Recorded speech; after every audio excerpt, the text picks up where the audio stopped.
Magandang araw sa lahat. Maganda pa din kahit sobrang maga ng mata ko. Kakaiyak kasi ayan, sobrang maga ng fistula ko at kanina dialysis ko dapat, kaso hindi ako na dialysis kasi hindi na gumagana ang access ko. Ayan. Nakailang tusok na sila, ayaw, wala, di talaga. Kaya kailangan kong magpagawa ng IG, yung magpabutas na naman sa leeg. Ay, balik number 1. Di ko na alam gagawin.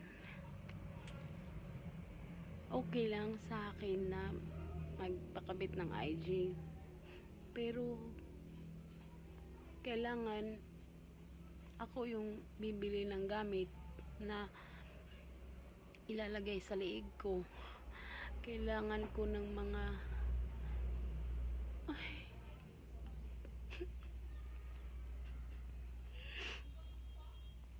kailangan ko ng mga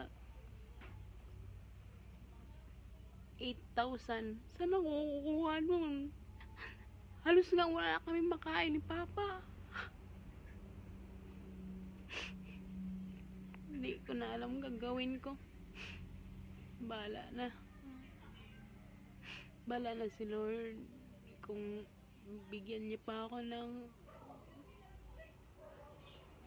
chance na mabuhay, sana i-provide niya yung pangangailangan ko.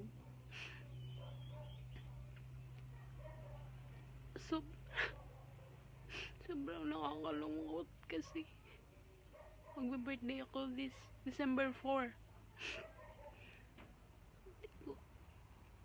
Ay, sobrang hirap. Kaya sana sa mga may mabuting puso, nanghihingi ako ulit ng tulong para mapagawa ako ng IG ko sa leeg, magpabutas para mga dialysis ako. Maraming salamat po. Ingat.